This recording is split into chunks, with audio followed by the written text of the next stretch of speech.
And welcome everyone to another exciting adventure on the energy that surrounds us. I'm your host, Michael, and tonight's guest is an amazing guest that I am so fortunate our paths crossed, and I am anxious and excited for her to be able to share her story. So I am only going to pause for a moment to say, welcome everyone to December, the Christmas holiday, whichever holiday you celebrate season. So, blessings to you all and happy holidays. And with that, I'm going to turn it over to the one, the only, multi-talented Betty Jean Ward. Hello, everyone. Thank you for having me, Michael. Oh, I'm thank very you. excited about my book. It's called They're Still With Us, How to See Your Signs of Love from Your Deceased Loved Ones. I've been getting signs since I was about 11 years old, and I didn't really realize it was a sign until about when I was 50 when my dad came to me. Wow. So, Yeah. what was that like?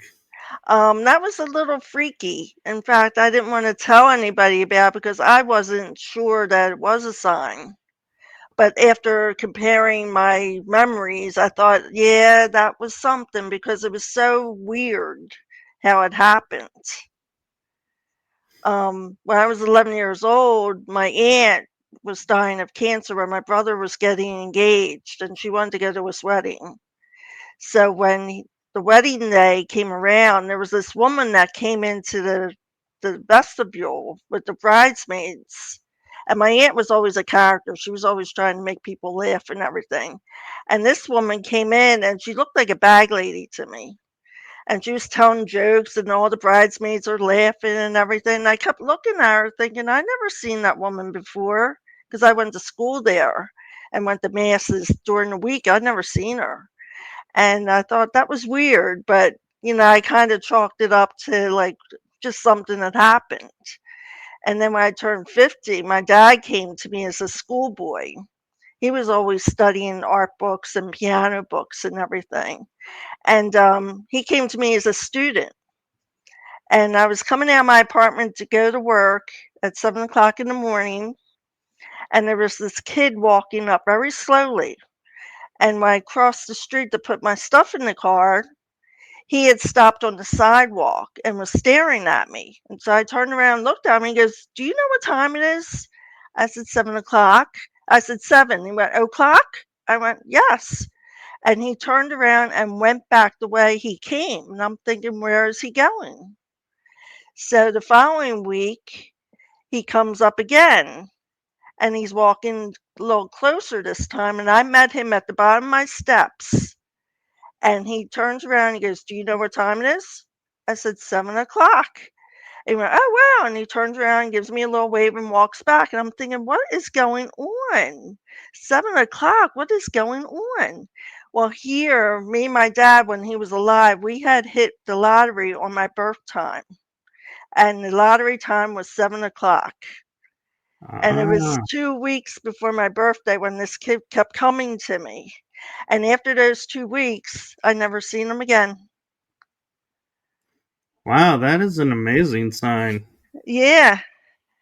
Yeah, so he found a way to get to me in human form. That was a shock. I was just like, I can't believe he managed to do that. But that was him. He wouldn't like he used psychology on you sometimes. So he really made me think about that one.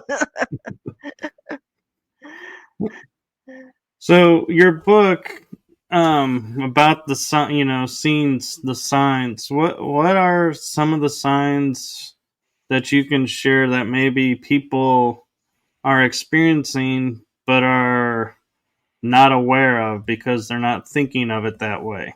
Right. Well, the animals have a way of communicating with you, and that's usually them trying to let you know. Like I had a squirrel was acting really funny around me. Um, Yeah, the squirrel was, like, sitting there eating a nut, and it was right after my brother died, and, I looked over and he was throwing his head back as he was trying to swallow the nut, and I'm thinking, "That's awful weird. What's he doing?" Well, here, that's the way I take my pills. I always throw my head back when I'm taking my pills, and I'm thinking, "Oh, that's my brother making fun of me how I take my pills." So if you see the animals acting a little strange around you, that's usually them trying to get through to you. Yeah, and then, there was the black crow one time. I was sitting out at break at my job, and he was, like, sitting on the trash can digging for trash, and, I didn't have anything to eat for him or anything, but he kept cackling at me, and then he began to jump around the table, and he was jumping on the seat next to me, and I wasn't really afraid of him. I was just looking at him like, "What's this crow doing?" And then he gets back up on the trash can, he yells some more at me, and then flies off. And I'm thinking, that's so strange. Well, that happened to be the day before my dad's birthday. So I was thinking, well, maybe that was him, trying to say hello or whatever. But my brother was also dying at that time from cancer. So it was just a way of letting me know that, he was with me. Um, That's amazing, and I don't yeah. know if you know, but in animal totem and in a lot of indigenous tribes, crows are considered messengers. Yes. Yes. In fact, I looked it up when I went back into the office and I said, "Oh God, what's happening?" But there's also thoughts they'll give you. Like if you think of somebody and then you're like, see something, that's usually them trying to get through to you. Like my brother will talk to me a lot of times through my thoughts. In fact, he told me when I was retiring. It was right before I retired, and I had made my creative room out of my sunroom. And I heard a thought in my mind saying, that's going to be your office. And I'm like, yeah, someday. He's like, no, it's going to be your office sooner than you think. And here I was laid off a month later. Well, at So least you had warning. yeah, yeah. So it's different things that can happen. You could hear a song on the radio that reminds you of them. You could see a bulletin board or something on TV that comes in, that reminds you of them. That's them usually talking. They're not going to appear to you like in their regular form that you remember them because they'll scare you. So they give you little signs to let you know that they're still with you. Right, and that's a really good thing to point out. The little things that we see and dismiss Mhm. could be signs, and I want to be transparent and with you and the audience. And when I was reading your bio and about your book, you mentioned, and sorry, I'm going to look it up so I Uh-huh. pronounce it right. It's cartomancy. What Right. is cartomancy? That's the reading of the cards, like the playing cards. You, Okay. yeah. Sometimes you can do fortunes with them. In fact, I have a book called by Regina Russell, and she gives the explanation of each playing card, what it can mean. And if you do a layout, you can read the cards and what it's saying to you. Now I also do oracle cards, which that goes off of your vibration, your energy. And I can do them and get like pull a card one day and it might give me a message that that relates to something I'm going through that day. So I work with them too. So I get asked a lot, and I have my own theory, but I'm curious your theory. What is the difference, if any, between oracle cards and tarot cards? Tarot cards are more they give you pictures and the picture tells you what the message really is. But I don't like to play with them because I heard there's spirits attached to them. So I usually just let the psychics deal with them. So when I go to a psychic, they'll do a tarot reading for me. But the oracle cards I can do myself because I think it goes off our vibration. It's more or less telling us where we're at in our vibration. Like if we're upset about something, we might get a card that relates to that. So we can say, Okay. oh, yeah.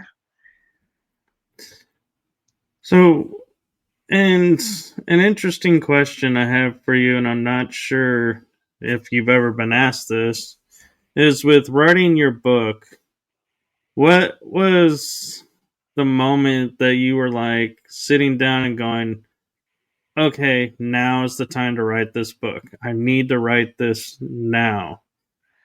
Yeah. When I got so many signs, I thought there is just too many signs that I'm getting that I have to record these. Somebody needs to read these. And my purpose of writing the book was to help people who are grieving that get stuck and think they're never going to see or hear from their loved one.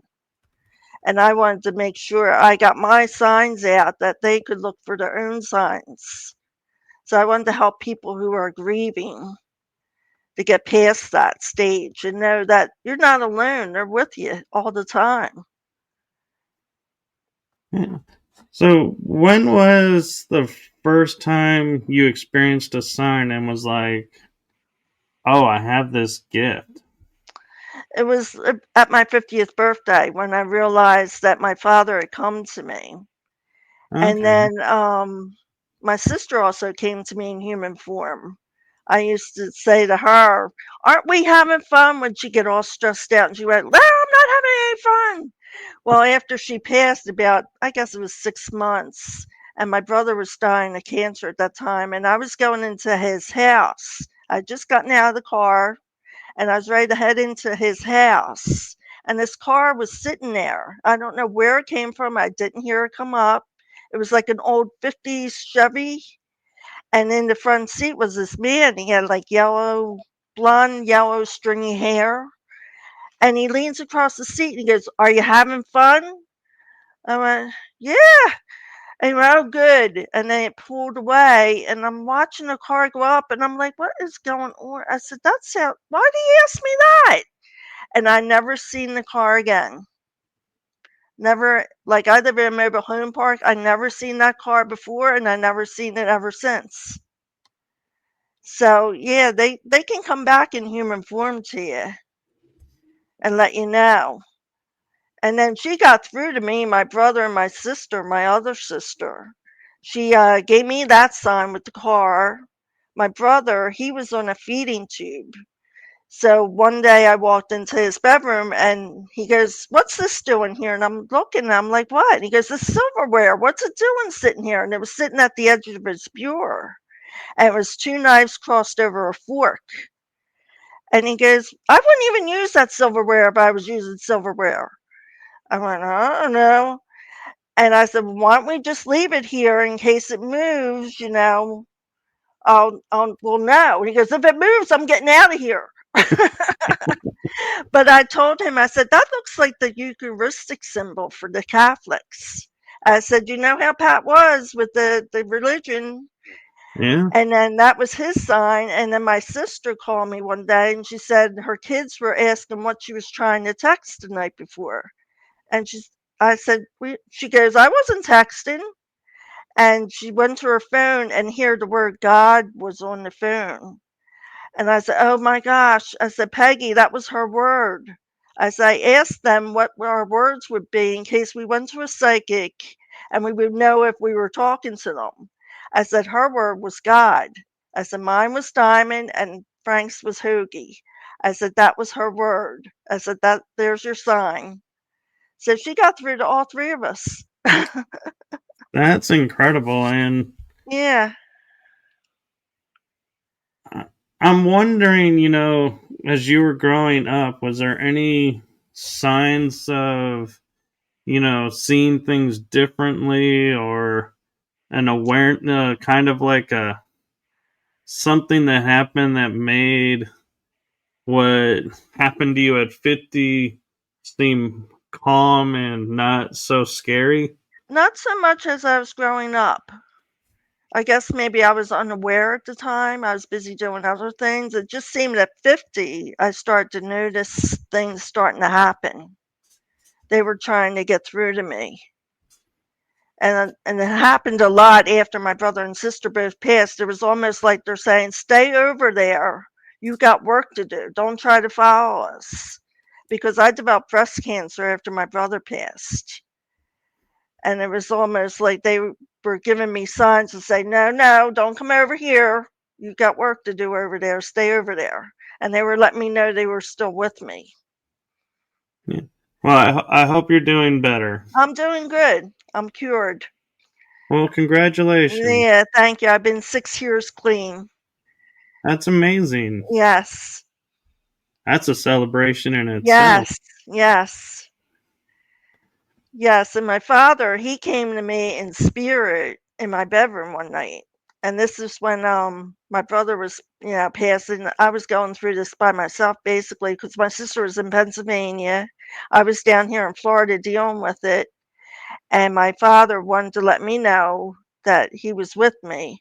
And when he was alive, when he come into my bedroom and I'd be listening to music with the earphones on, he would put his hand on my head. And I come awake startled, like, what's going on? Well, here I was sleeping in the bed and the door was shut and I was facing the other wall and I felt somebody touch me. And I rolled over. I was like, who's there? Who's there? And I seen this dark figure standing beside the bed. And he was kind of tall.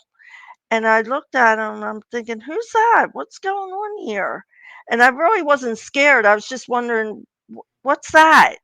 Well, then all of a sudden he started fidgeting with his pants and backed up against like the chest of drawers and slowly began to fade away. And he had like blonde swept up hair. He was bare chested with pants on. And I'm thinking, oh.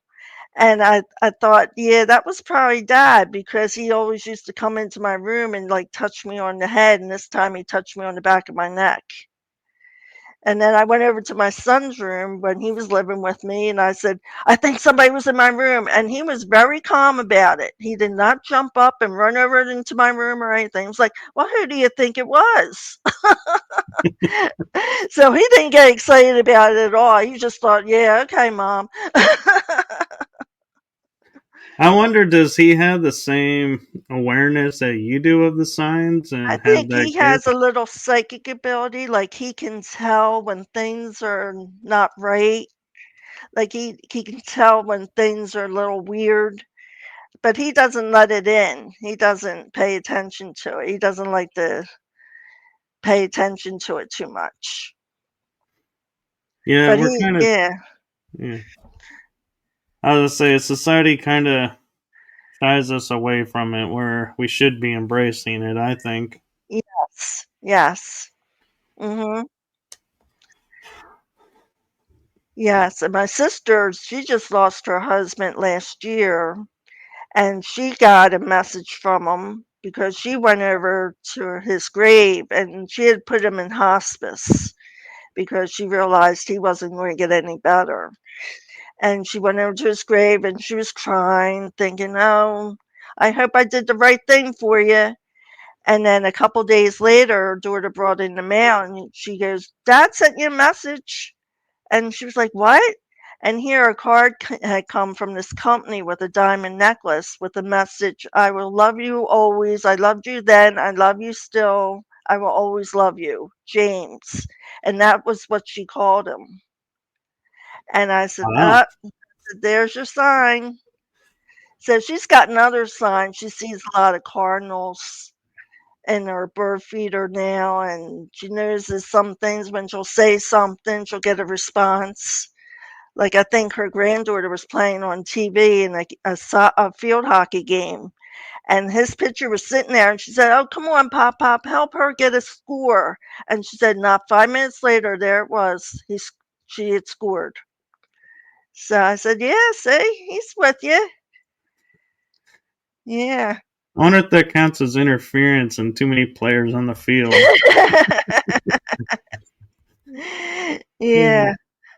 But I also just got signs the last 2 nights I started getting signs. I just put up my Christmas pitch or Christmas decorations, and my sister's birthday was on Friday, and I had said happy birthday to her.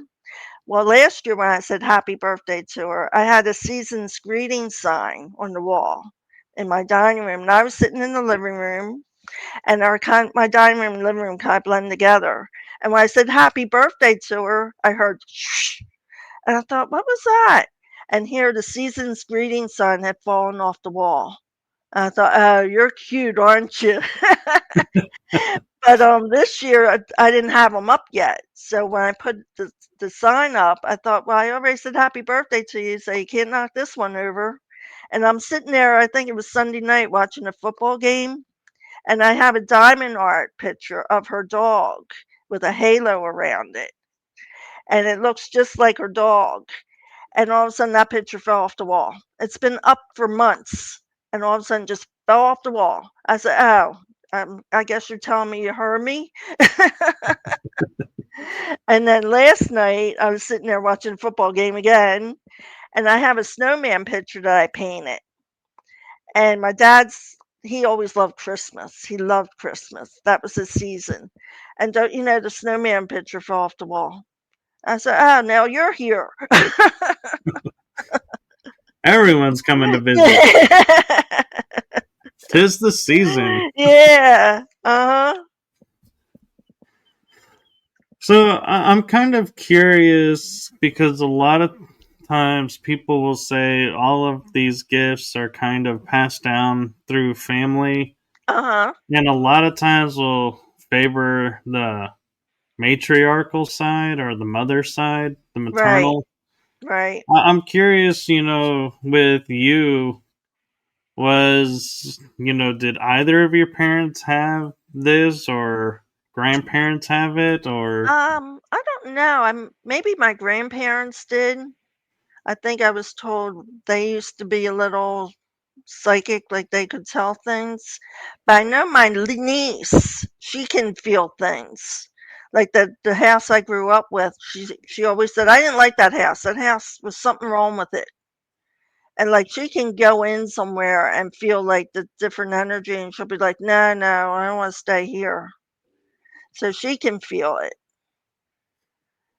wow. Yeah. So it seems like you each have your own individual Mhm.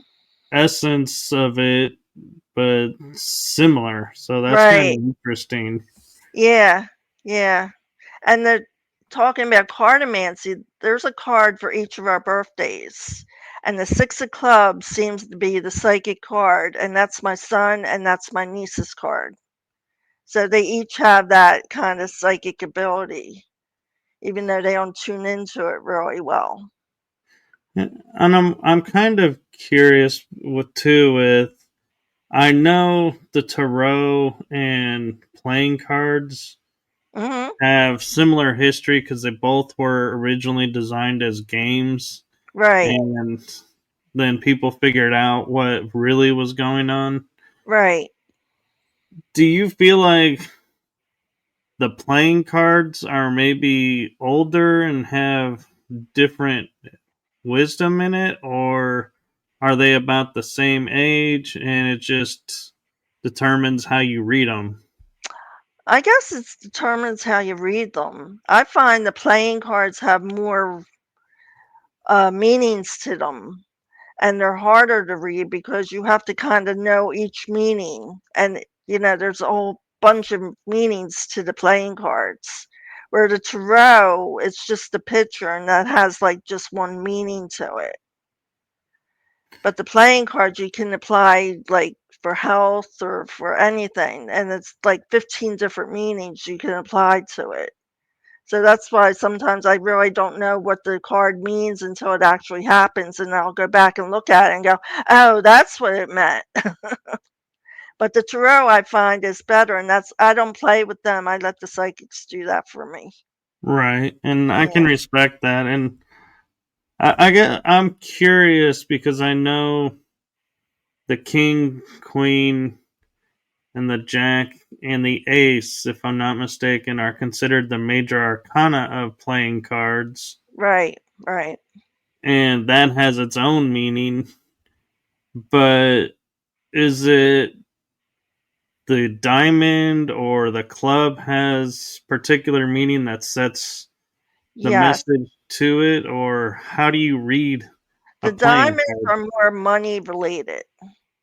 Like if you're a diamond card, you're more money related in your thinking.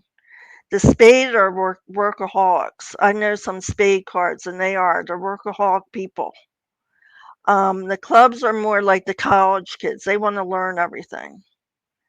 And the hearts are like the children of the deck. They're very sensitive. They're very emotional. You say stuff to them, they'll take it to heart. And like, if they really like you, though, you're part of their family. So I know a lot of heart people too that act that way. But I'm a diamond, so I can see my focus is a lot on money all the time. I'm always focused on the value of things.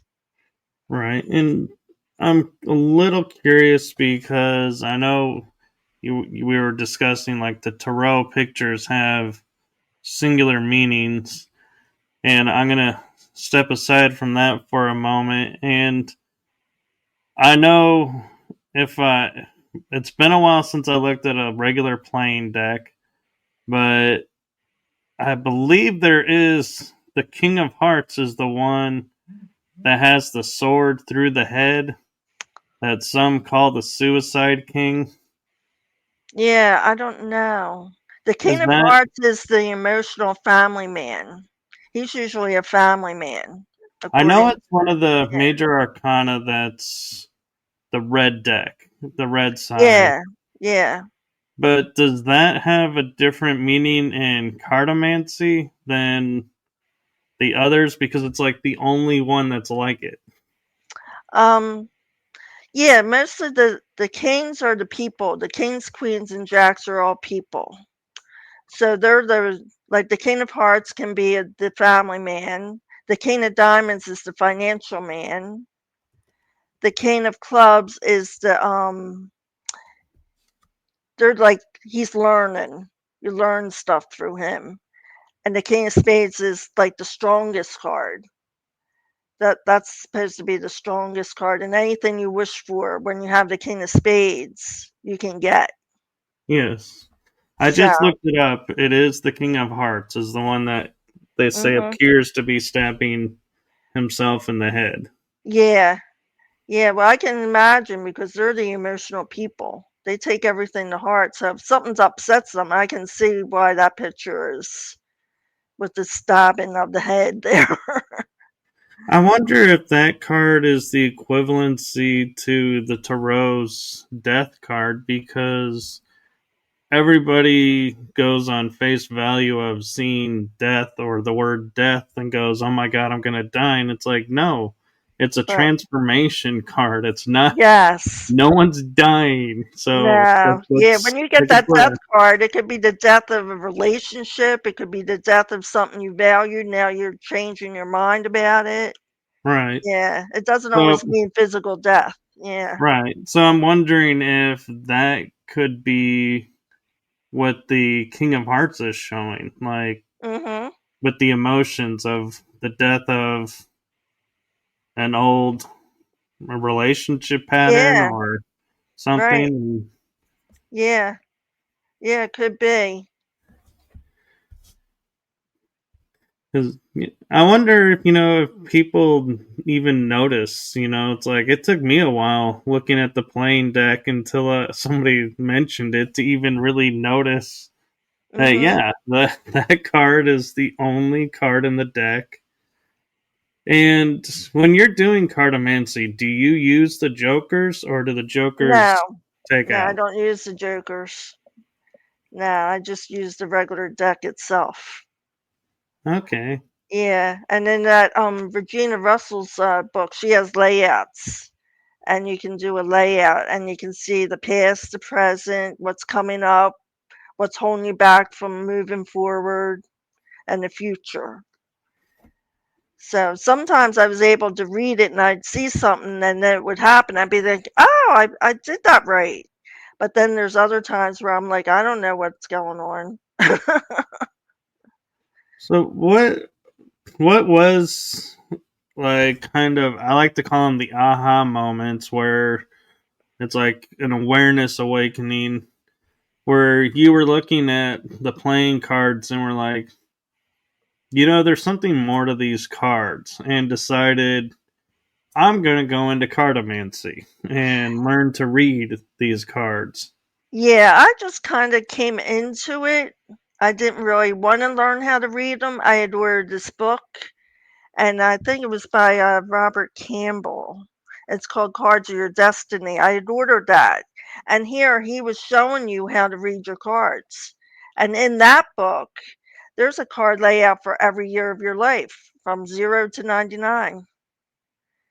And it goes by the different planets, like 52 days of each month. Like when your birthday hits, you're in the Mercury planet.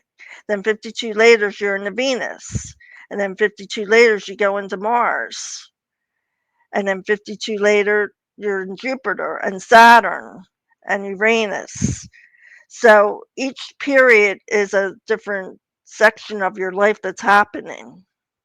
Now, the Jupiter is supposed to be a blessing. During that time, it's business and blessings. So I always like that section of, my life. But each planet covers a certain part of your life.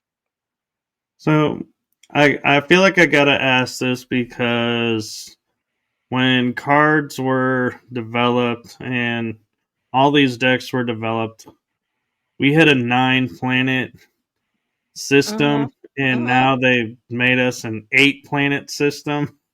So does that weigh into cartomancy with Pluto no longer being considered a major Um planet? no, I never knew that. I mean, Pluto in the reading of the cards is usually your challenge. That's your challenge for the year. It makes sense why science would Yeah. eliminate it then, because Yeah. they came out probably 5 to 10 years ago and said, "Oh, Pluto is no longer a major planet; it's a dwarf planet. We're Well, it's not affecting downgrading the it." cards because they still include that in the card reading. That's good. I like that Mhm. because I'm like I kind of took the offense to that and going, who are these scientists that dictate who is and who isn't a planet?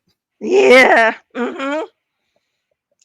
Yeah, but, I could tell when I was moving, when I would get the 5 card. I understand the 5 card because that happens in Uranus or Uranus, I don't know how to say that.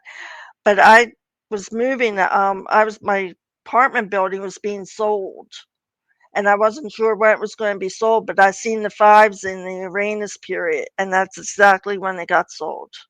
So I was glad I found that out. It's like, oh, that's when it's gonna be sold. So yeah. Yeah, that would have been helpful probably to a lot of people.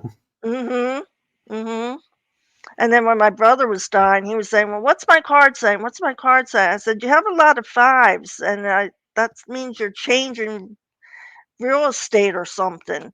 And I said, "I wonder where we're going because we live in the same mobile home park." He goes, I'm going up. That's where I'm going." And I was just laughed, but I'm thinking, oh God, he could be right. And sure enough, he died that year with all those fives in his layout. And I was like, oh, I was hoping I was going to be wrong.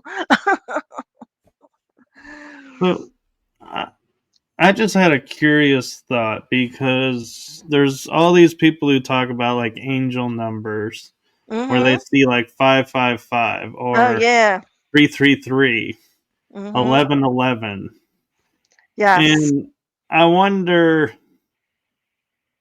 because they're seeing like 555, is that a sign that they need to go look at what card 5 is for them?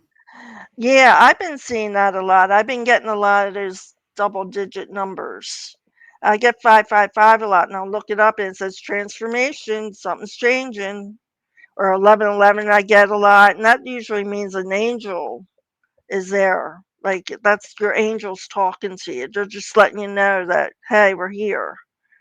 But all the different digits mean something. And most of the time when I look them up, it just means something's going to be changing. So I was like, well, yeah, my life is changing. But I've been Right. seeing a lot of stuff on the clocks. 7-Eleven, my birth date, 6-8, and it's just basically changes are happening. So that's the way they communicate sometimes to let you know that they're trying to get through to you. So they'll show you the same number over and over again. Right. And, it's interesting that there's 13 cards to a suit if Hmm. you go ace to king. And I was thinking,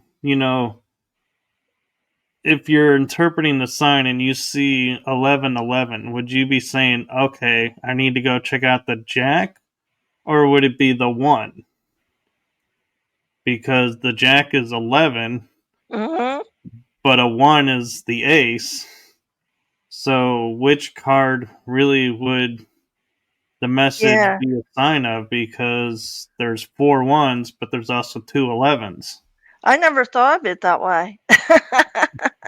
I never associated the times with the cards, Oh, but that's a good times point. or seeing it like on a billboard, you're just randomly driving and all of a sudden a billboard's like, hey, 1111, something. And it's like, okay, I see 1111. Right.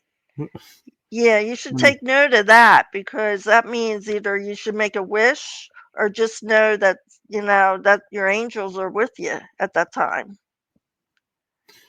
If you're on the Yeah. road, I would hope it's the angels are with you. Yeah, yes. Yes. Uh-huh. Yeah, but they communicate through the numbers. That's the way they'll talk to you. They'll show you numbers in repetition sometimes just to get through to you. Yeah. And I keep seeing 555 or I keep seeing 444. What's going on here?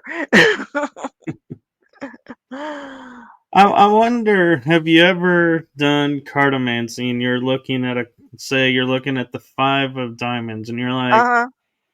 well, this isn't resonating with me. Let me go check the oracle cards. Do you ever do that? When the card just doesn't feel right, so you go, okay, let's go check No, an oracle card. no, usually if it doesn't resonate with me, I'll have to wait and see what happens. And then when something happens, I'll be like, oh, that's what it was referring to. Sometimes I just wait for stuff to play itself out, and then I'll look back at the cards and go, oh, that's what that meant. Oh, you have more patience than me. I'd be Yeah. like on the tarot deck, the oracle deck. I'd be like, I want these answers. You're showing me this me now. I want the answers Yeah. now. Yeah, like usually I pull an oracle card from the Ask Your Guides deck, which is Sonia Choquette. Do you know her? She I talks to the haven't. gods. The name Yeah. doesn't sound familiar, but I've heard of the deck. Right, but her guides are really communicating with her, and she made a deck up of Ask Your Guides. So sometimes I'll pull a card every morning to see what's going to happen, and sometimes I don't know what it means, and I'll just hold on to it for the day to know, like maybe it'll come through. And sometimes it doesn't come through that day; it might come through sometime that week, and then I'll think about that card. Like, oh, that's what it was. So sometimes they're predicting something that's close in the future to you. Yeah, and I appreciate the fact that you're seeing the signs and putting it together quick because Mhm. I like to laugh and say I was getting signs, but I was not paying attention until they took the cosmic 2 by 12 across my head. Yeah. And then I would pay attention and be like, okay, I got it. I'm paying attention now. Yes, they pound me on the head because I write them down, what card I pull. And sometimes I'll pull the same card 3 days in a row. And I'm thinking, what are you trying to say? What are you trying to say? Like I pulled a balance card 3 days in a row. I'm like, oh God, I'm really out of balance. Or what are you trying to tell me? So, do you do cartomancy on yourself? Sometimes I do. I haven't been playing with that so much as mostly the oracle cards now. But I used to do a layout every 2 months. Now, with this beginning of the year coming, I'll do an astrology wheel for myself. And that's putting 12 cards in a circle. And then you read them like how the cards are. And I know the main card for this year when I pulled it last January was doctors. And I have been going to a lot of doctors this year. So I was like, hmm. Well, here's hoping no Yeah. more doctors next year. Yeah. Yeah. But I'm kind of curious if you've ever been in a situation when you were reading for yourself, if like you saw the three cards and you're like, nope, I don't want to look at this, Uh-huh. and you Uh-huh. shuffle in the same do the and you draw again, and you're like, okay, I got the Yeah. same three cards, I have to look at this now, or what do you do when the cards change? Do you go like, okay, so they're gonna let me skate on that one? Now let's Well, look at this one. sometimes they don't like you to keep asking the same question. You're not trusting the card. So I'll leave those 3 cards and maybe rephrase the question and pull another card, and then I'll get, like, a weird answer, and I'm thinking, "That doesn't help me," so I just have to meditate on it, that maybe it'll come to me, what they're trying to tell me. But if you keep, like, trying to ignore the cards, they're not gonna talk to you. They get, like, "You're not paying attention here."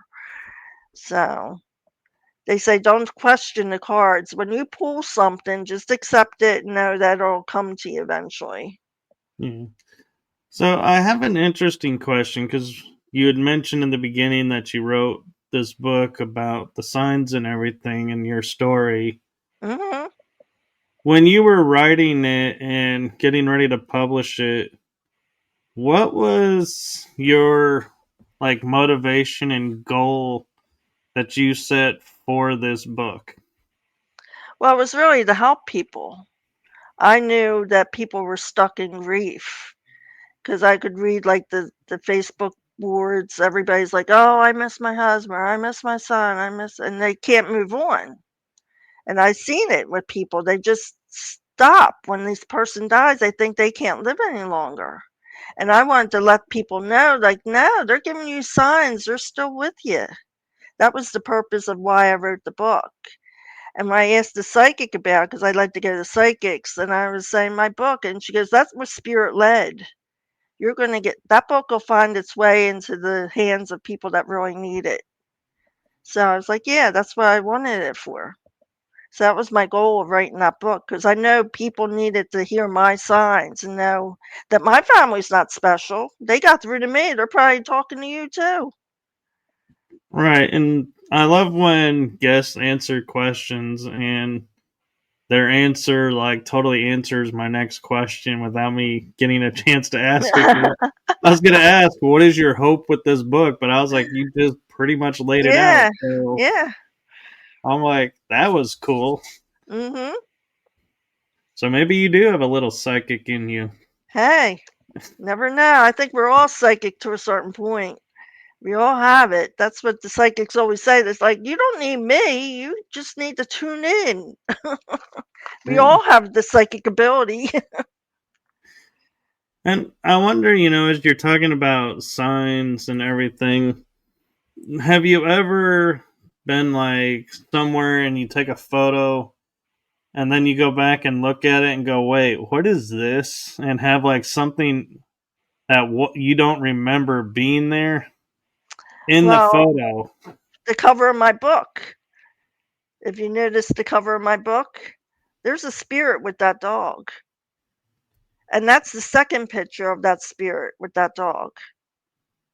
I was looking for another picture that I had. She was sitting in front of the coffee table, and she was actually looking up at the spirit, and it looked like a kid with a big head reaching out to her.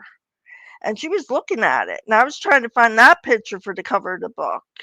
And I said to my son, look for that picture again. Well, he found the picture that's actually on the cover of the book. And I was like, that's the second picture. I said, that's not the same picture. So yeah, we have pictures of a ghost in our family album. And that's the picture I put on the book. Because that That's looks like really a cool. spirit. It's a spirit of a kid or something. But it's connected to that dog because we had other pictures with dogs and we've never seen that spirit with it. So I don't know if she brought that spirit with her when she came to live with us, or it was already in the house and just connected with that dog. That raises a good question because people rescue dogs or cats, Mhm. and I don't think anybody ever thinks about what is attached to this dog or cat that I'm bringing Mhm. into the house. We just view it as, oh, we're helping this poor little Right. Right. feline or critter. And it's like, yeah, so that's a really good perspective to think about is, when activity starts picking up, going, Yeah. it's not what I brought in, it's what the four legged brought in or Right. what the Yeah. pet brought in. Yeah, and when we took that picture, it was back in the 70s or the 80s, and you had to go and get your film developed. So we didn't know at the time till we got the film back, and then we were like, "What is this?"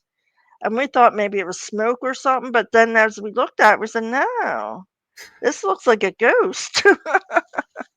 Yeah, and I mean, and people could say, in those days, double exposure, it Uh-huh. could be an image from another picture bleeding over. But the fact that you say it's dark, I Uh-huh. would say is not a double exposure because I doubt you were sitting there taking pictures of No. people shadowed on the Yeah. ground. Yeah. So that is a uniqueness to itself too that lends credibility to the image Right. because yeah, I mean it would just be weird if you're going around and photographing the shadows on the ground and then get that photo and being like, "Ooh, we got a spirit." It's like, well, actually, you were photographing Yeah. shadows. I think one of them maybe came over and lined up just right, and even that seems to be miraculous. So Yeah, I'm but the glad dog's you. actually looking at this ghost, so that proves that there was something there because she's looking right Yeah, at it. Yeah. yeah, and it's amazing that you saw it because so many people, I bet, have looked through all their photos and just were Mhm. like, nope, this didn't take or that didn't take. And Yeah. how many spirits were trying to say hello Yeah. and Yeah. got tossed out?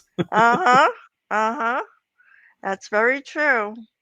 And, like, I sage my house, like, once in a while when I have a lot of people in and out, like repairmen or even me just coming back and forth because 'cause I'm picking up energies. And sometimes I'll feel, like, really down and out, and I don't know why I'm down and out and feeling all depressed and all. I think, "Oh, I need to sage this house." And as soon as I do, I feel so much better. And you have to sage all the doorways and yourself and go through each room, and they say leave a door open so the negative energy can get out. So, yeah, sometimes when you're feeling down and out, you should sage your house because you brought in some energies or some energies stuck in there. Yeah. So I actually have a kind of deep question Mhm. that I've never asked a guest, but for some reason it's popping in my head with you. Mhm. And so I'm going to ask it. You are totally a choice to answer it or say, no, I don't want to answer that. It's not a bad question.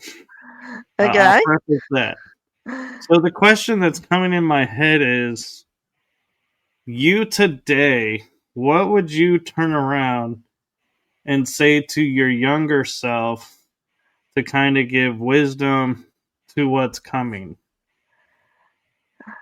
Okay. Um, I would say to my younger self, pay attention more because I think I was flying by the seat of my pants most of my younger years. And I just didn't pay attention to a lot of things. I'd say to myself, pay attention more. Yeah. Well, Take that's time to think understandable. things through. Yeah. I mean, Because it a was lot of the times I just 70s and made 80s. instant decisions.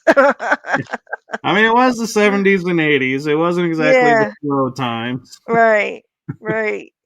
But yeah, I would tell myself to slow down and pay attention and think things through before jumping. But that's my astral sign. I'm a Gemini, so Geminis don't think too much. We're going from one thing to another. Which is rather unique and interesting because I was thinking to following up that question of, you know, sharing that, that I almost wanted to go and say, well, what would your younger self say about you today? It would say I got smarter. Thank God you got smarter and start making stronger decisions. Well, and I kind of wonder from, hearing both sides of it, if your younger self would say, thank you for paying attention now. Uh-huh. Yes. Yes. Because in the beginning, when I was younger, I was making some bad decisions. I was like, "What am I doing?" So I'm glad I think things through more now. And an interesting question that a lot of people ask, and this, I'm not prefacing this with age or ageism or anything, but if you could go back in time, would you go back in time and change anything, or would you leave the course of history as is? Hmm. Yeah, I thought about that sometimes because, like, I think I shouldn't have gotten married to the man I did. But then I think again, I wouldn't have the son I have.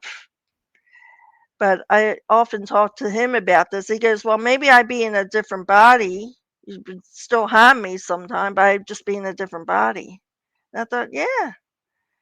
But I think I learned a lot through marrying the man I did because it taught me a lot about relationships and addiction. And so, yeah, I learned a lot through it. So maybe I wouldn't change anything because I wouldn't be the strong woman I am today if I hadn't gone through those experiences.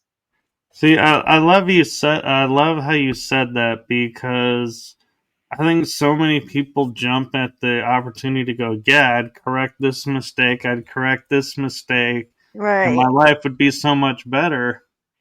But when we think about it, it's like, would it be though?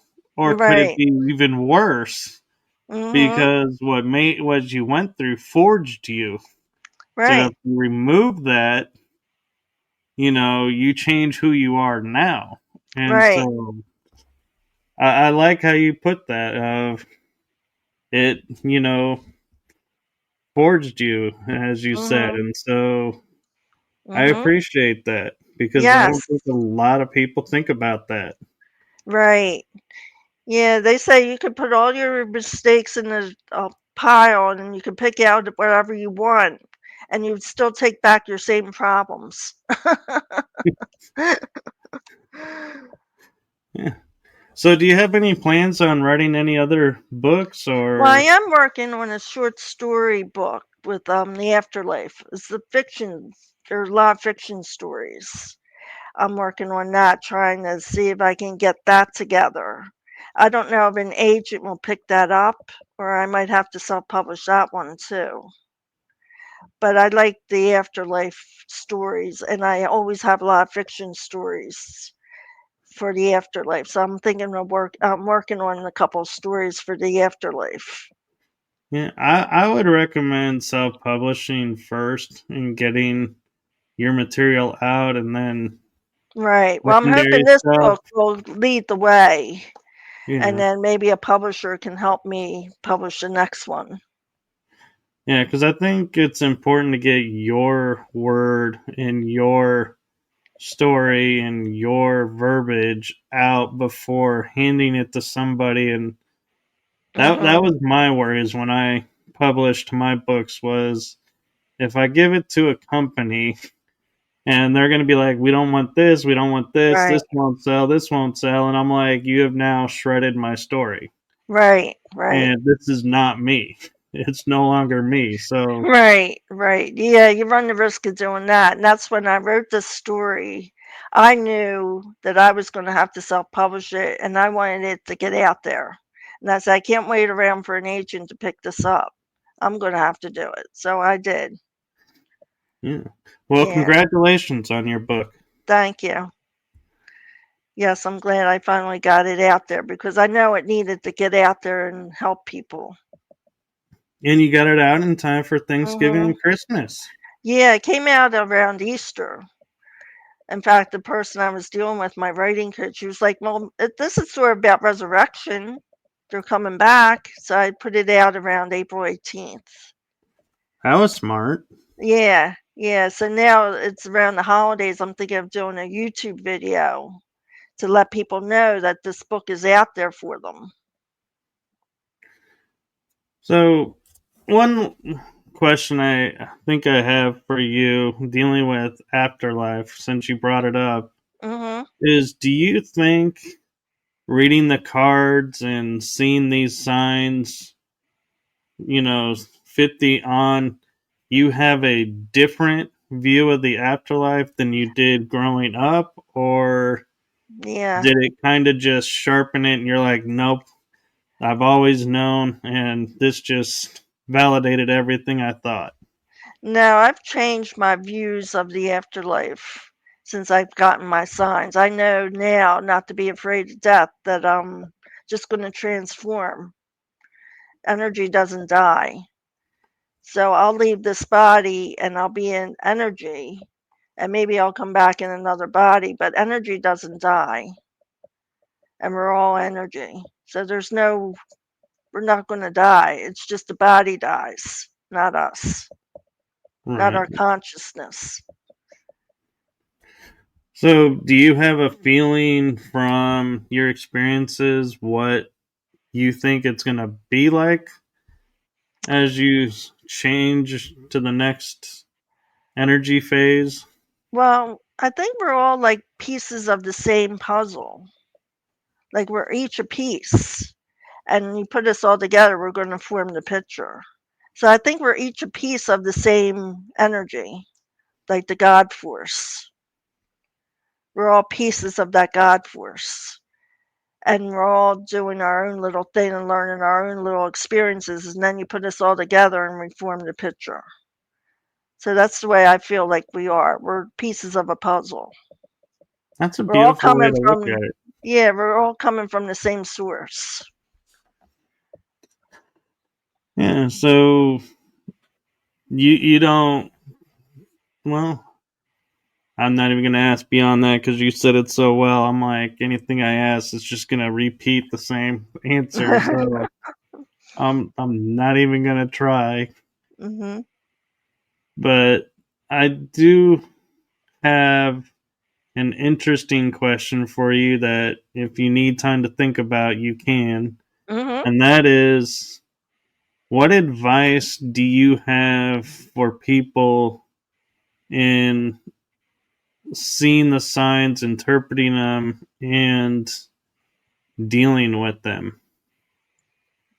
Well, they're each going to be personal. And I'd say don't really tell people about your sign until you're sure that you can, accept it for what it is because they'll talk you right out of it.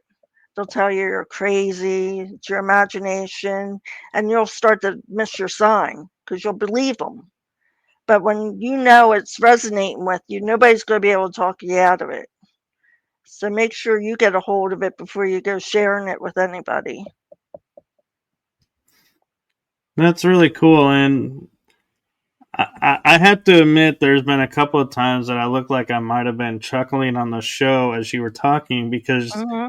you kept saying the phrase, "Here's your sign," and I kept thinking of the Blue Comedy Tour Yeah, comedian that Joe uses Angle. that. And I'm like, I wonder if he's been, kind of dropping some insights to people, trying to wake them up to sign. Right, right. But yeah, I find the signs resonate with you, and you're the only one that can believe it. And you try to tell people, and they're like, nah, that wasn't that. But it really meant something. So don't believe people sometimes because they'll talk you right out of your sign. And then you're like, oh, I ain't getting no signs. And you did. Yeah. So we're actually at the hour mark. Do Uh huh. you have time to go a little bit more, or do you need Sure. to go? No, I'm good. Okay. So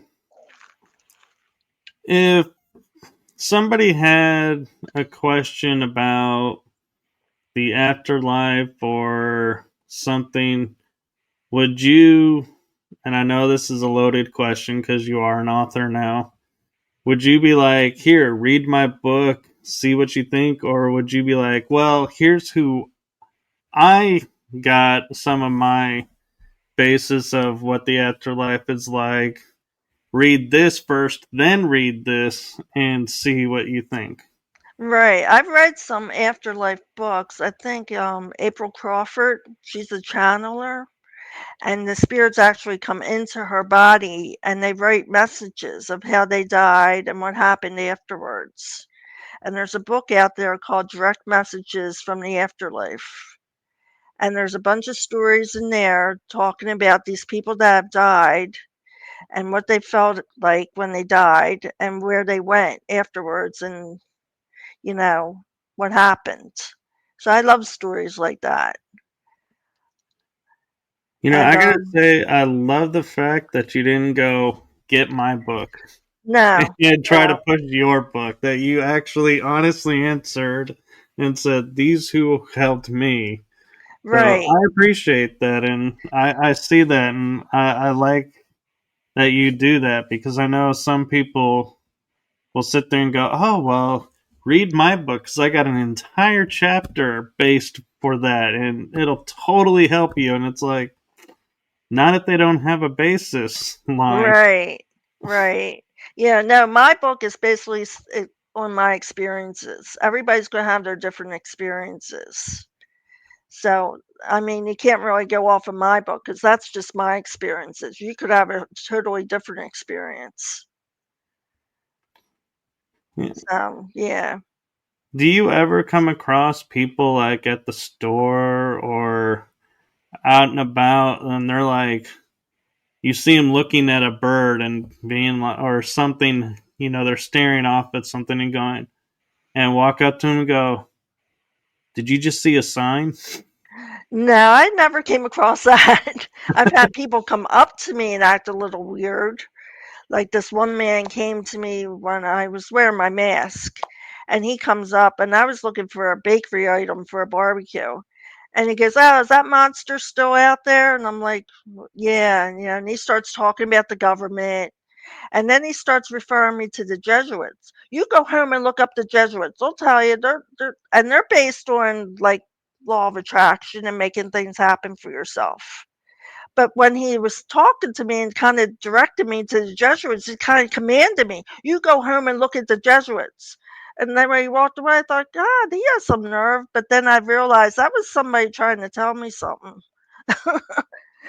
So that's I the, don't know. yeah, that was really weird the way that happened, because I, like, again, I never seen that man again. Yeah. You see, this is why I love talking with guests because I totally would have, in that experience, my go to method is you totally just like were, I would view it as being rude talking to me like that. And Mhm. so everything you just said just went in one ear, out the other. Right, right. And I'm giving no credence or time to you whatsoever. Yeah, but then again, like I said, it could have been somebody trying to tell me something. Yeah. Yeah, so you gotta take it, the way you want it. But a lot of things that happen to me anymore, I know they're not coincidence. There's a reason for it to happen. Yeah. Do you find that the signs you know are signs versus just everyday things because of the way it resonates with you? Yes, yes. If it resonates with me, then I really know it's a sign. Yeah. Some things can happen, I'll be like, "Oh, that's just something." Like with the story about Brandy in the book, the dog walking into the restaurant that looked exactly like her. I definitely knew that was her telling me I made it through. Now, I could see a Papillon out in the street and wouldn't have thought twice about it. I was, "Oh, there's another Papillon." But since it walked into a restaurant where dogs aren't allowed, and it looked exactly like her, I was like, "Ah, that's definitely a sign." Right. Yeah. Wow. And so, do you? I almost what it's going to say. Do you have any events coming up or anything? But I would think it's too soon, really, Yeah. to be on that circuit. Yeah, I mean, the psychics are telling me I'm gonna be traveling around, and they're saying you're going to different cultures and stuff, and I'm like, "Really?" And I asked the one psychic, she goes, "I think you're going with a bunch of other speakers about this stuff." I said, "Oh." So, I don't know if that's true or not, but sometimes they tell me the truth and stuff happens. Like the one psychic I went to, she told me I was gonna retire sooner than I thought, and I did. So it'll be interesting to see if what this one psychic tell me I'm gonna be traveling to different cultures is gonna happen.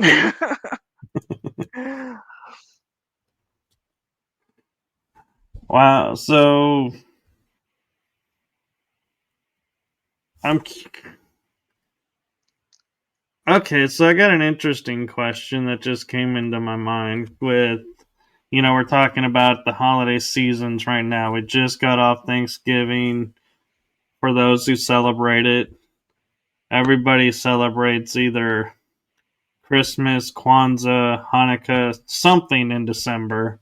Mhm. So, do you think because of like certain holidays bring more signs than other times?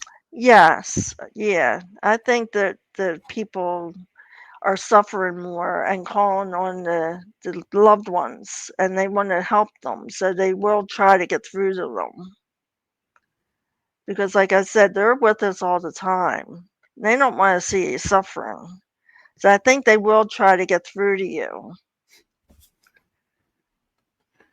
Like mine are knocking over pictures in my house. I'm like, all right, I know you're here. At least they're not breaking anything. Yeah, that's why I say, all right, don't knock any more pictures down. You're gonna break something.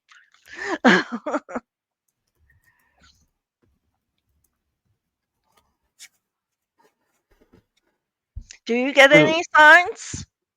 you know, I don't know. I don't know that I would classify them as signs, but there are times where, like, somebody was asking me about going and traveling somewhere coming up, and I was like, and I took some time, and then I was like, no, I just feel like I need to be home at that time for that time frame, and maybe later, and that I guess could be a sign, that or yeah, so that's the way my because I grew up metaphysical. I always step back when things come, look at it, going, what's the benefit? Am I Mhm, giving up to do this? Am I not giving something up?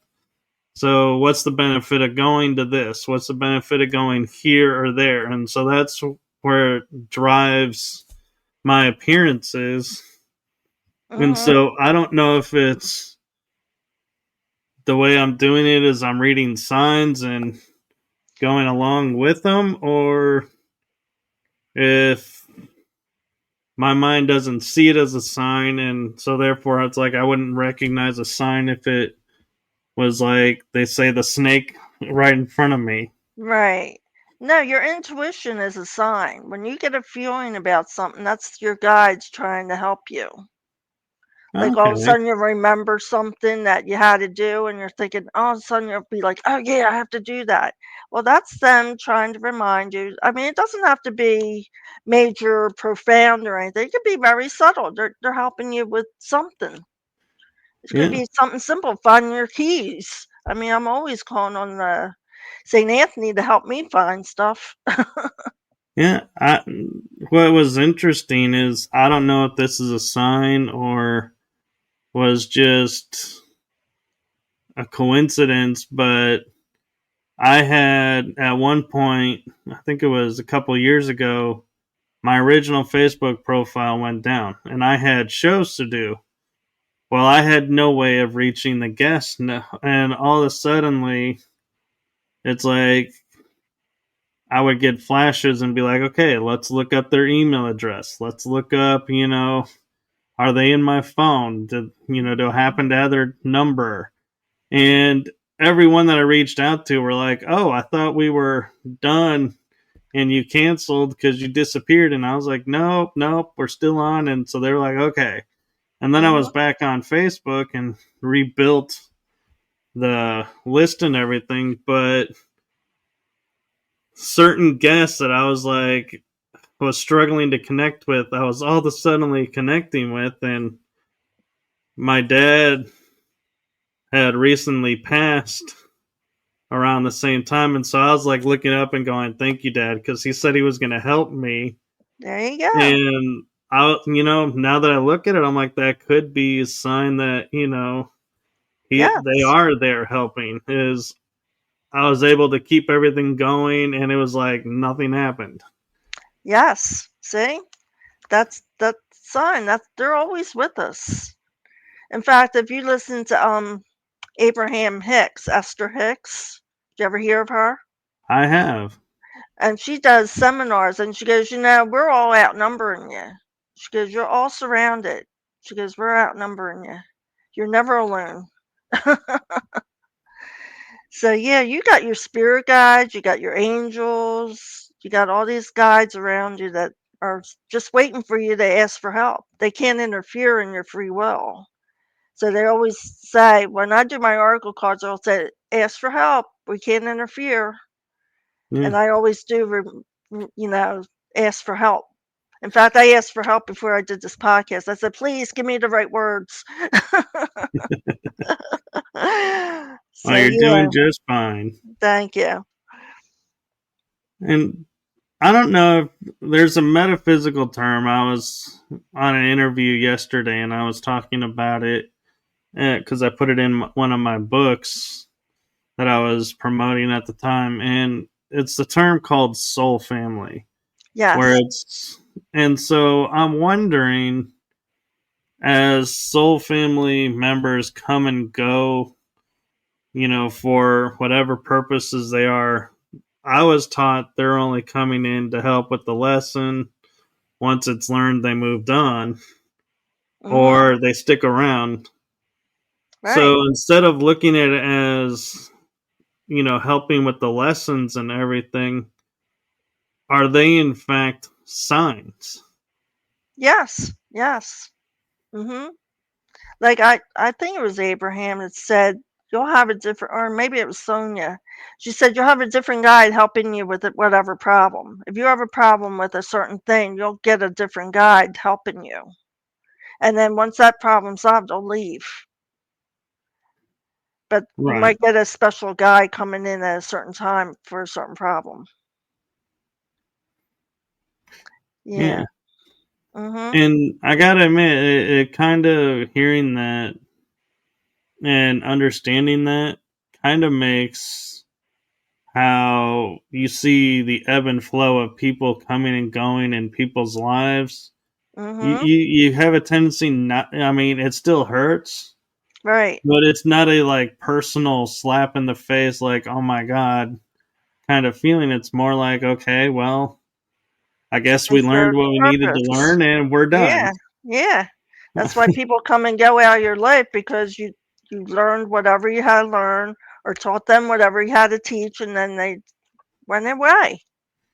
Yeah. I mean, I had so many people in and out of my life from different jobs I was in. I thought, why was I always switching jobs all the time? I always seemed to something go wrong with the job and I get laid off and I'm thinking, that's awful weird. But I guess I was just learning so much. They had to keep moving me. So Yeah, gotta keep active. yeah, yeah. Mhm. Yep. I was just laughing about that because our I had a training session this morning, and the personal trainer is always like, "Yeah, we got you got to keep active if you want to keep everything going Mhm. strong, and just maintaining. You got to do it right though. You can't just Right. go and do everything the same every day and go, okay, I'm gonna be healthy." He's like, "Nope." It actually is quite the opposite. He goes, if you work on arms one day, the next day, if you go to the gym, you cannot work on arms because it doesn't help the body. And I was like, that was really good to hear and I view that as a sign Mhm. because I mean, how many, times, in school and everything, we did the same thing every day and being told this is going to keep you fit. Right, right. Yeah. But I find that you have to keep moving. Like you might have to learn a lesson and it might go away, that situation, but then it'll appear somewhere later in your life as something else. So if you don't solve that issue that you have, you'll get another chance at it. Yes, I love to call it the onion effect. That Yeah. Yeah. you fix it and then you realize there's a deeper level Yeah, to it. So, yeah, and it comes back around again, and then you're like, "I'm dealing with this again." or my all-time favorite is you're like, I'm done with this, and then Mhm. something else happens, and you're like, wait, Yeah. this is like this, but this is done, and it's like this is coming out sideways. Wait a Mhm. minute, Yeah, like, yeah. yeah, we're still not done. Now it's Yep, showing up over here. yep, yeah. Sometimes you get a second chance at it, and sometimes you don't, and you might have to wait till another life comes around, then you're gonna play that same game again. Oh, I don't know. I'm Mhm. hoping learning and doing what I'm doing, I get a Mhm. vacation life the next one. Okay. Yeah, you do have a resting life sometimes. I read it in one of my books. They said sometimes you get a resting life where nothing major's going on. You're just kind of skipping through life. And you hate the people that are getting those lives. And you're thinking, they have nothing to deal with. Well, you don't know what they were dealing with maybe in a previous life. Or Yeah, maybe they're resting up for another life that's going to really be, oh. yeah. So, It's yeah, like yeah, they're in the calm before the storm kind of life. right, right. Yeah. 'Cause we're not just here one time. I was always told I was here 1,000 times, like I'm an old soul. I'm thinking, "Why? Am I a dunce or something?" But maybe I just wanna keep coming back. I'm, I'm thinking, am I not learning? I'm like, somebody told me I'm an old soul, and I was like, I feel honored. I feel privileged. I have a lot of wisdom, and your answer is, "Am I a dunce?" I'm like, wow, that thought never crossed my mind. Although I will admit, there are times that like I'll see patterns, and I'll be like, "Oh my god, am I a slow learner that this just keeps Mhm, happening?"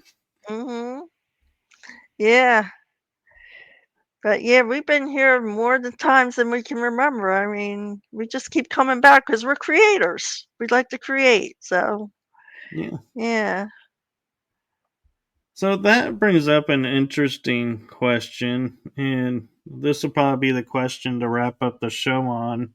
Mhm, Is remembering like or experiencing past lives. Do you think mhm. that's a sign that the body, mind, spirit, energy, whatever you want to call it, is putting something in front of you and saying, please, God, work on this? We're Yes. showing this to you for a reason. Don't just sit there and go, oh, look, I was a monk in a past life. Yes. Yay. Yes. And like, Mhm. totally missed the point. Yeah, I think I went to a psychic back in my 20s, and he told me I was a gypsy over in Spain in the 1800s. And, I was taking money out of men's pockets and reading it. He goes, "You hurt a lot of men in that lifetime," and I was like, "Oh god," and I was married to the man I was married to, and he goes, "But this man helped you solve all that. He got it done for you. Your karma's paid." But I find I run into a lot of Spanish people now, and I'm thinking, "Are you a past life connection for me?" Yeah. Do you want me to read your money? But I do, I run into a lot of Spanish people. I'm thinking, why am I running into this Spanish people? So, yeah. Yeah. Mhm, No, but thank you. And thank you for sharing your story and your mhm. book and everything. And I will say thank you for trusting me to come on to my show. And I do believe, if I remember even correctly, the chain of events was you actually approached me about Yes. coming on. And so thank you for trusting in me and my shows to come on. Oh, thank you. I seen Dana Nochin on there because I had a podcast with her, and I seen her interviewing with her. I said, "He's dealing with the same stuff this book is about. I better tell him I can be on his show." So, yeah. Yeah.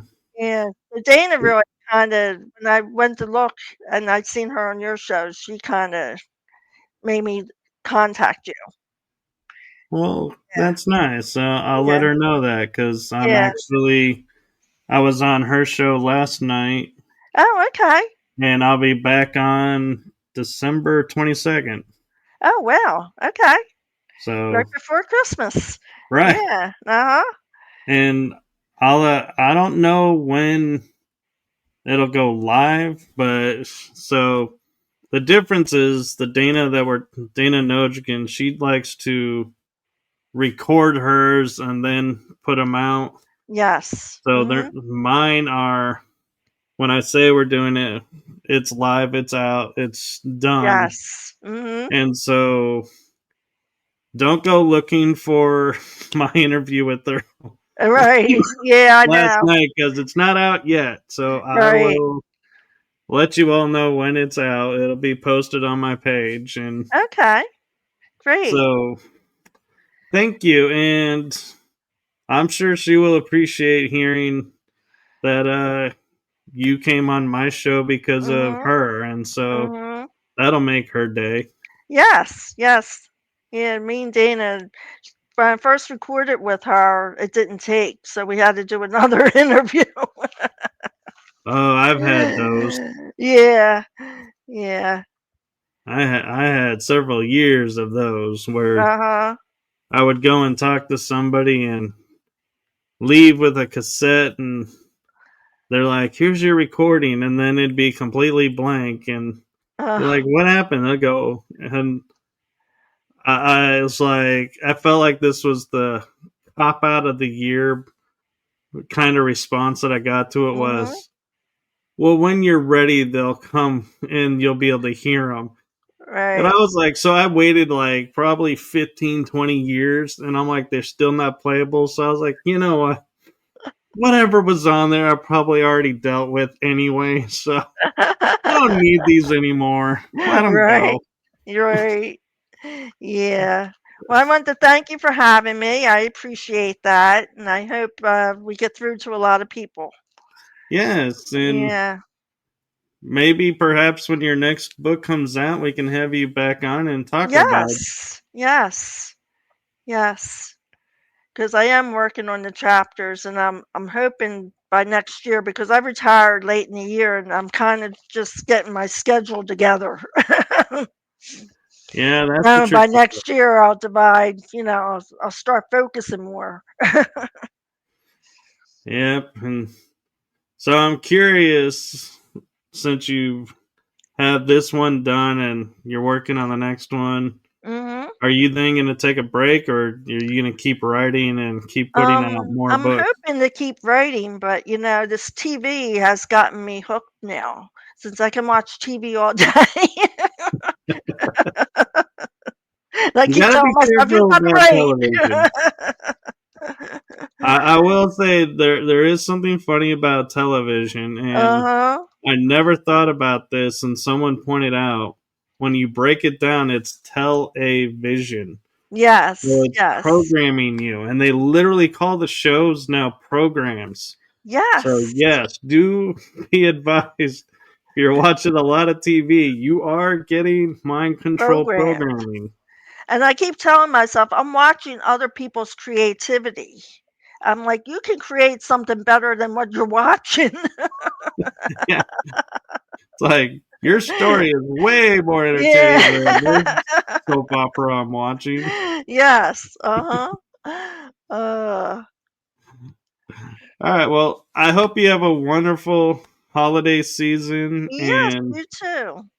we will look forward to reconnecting in Yes. 2026. Yes. And thank you so much for having me on your show.